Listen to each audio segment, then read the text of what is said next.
كتاب مكنون لا يمسه إلا المطهرون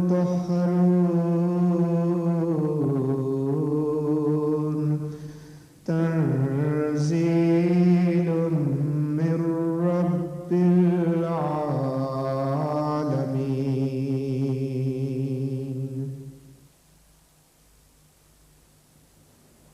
آج قرآن کریم کی کلاس کا دن ہے ہاں؟ اس لحاظ سے اچھا ہو گیا سفر سے واپسی پہ اسی سے آغاز ہوا قرآن کریم سے.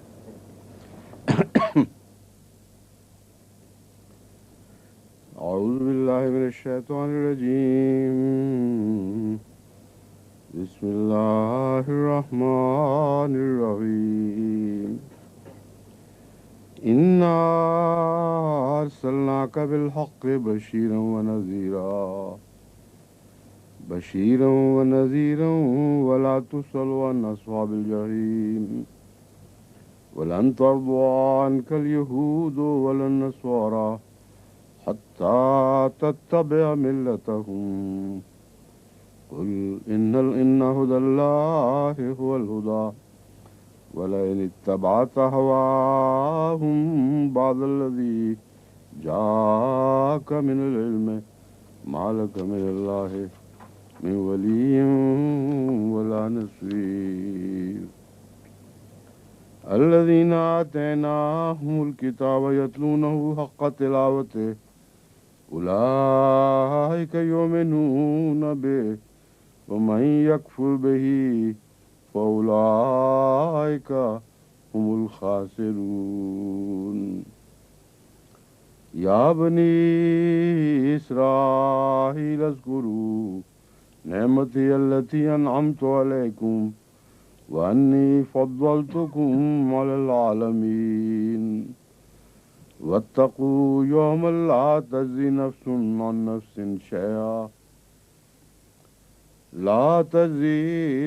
عن نفس شيئا ولا يقبل منها عدل ولا تنفعها شفاعة ولا هم ينصرون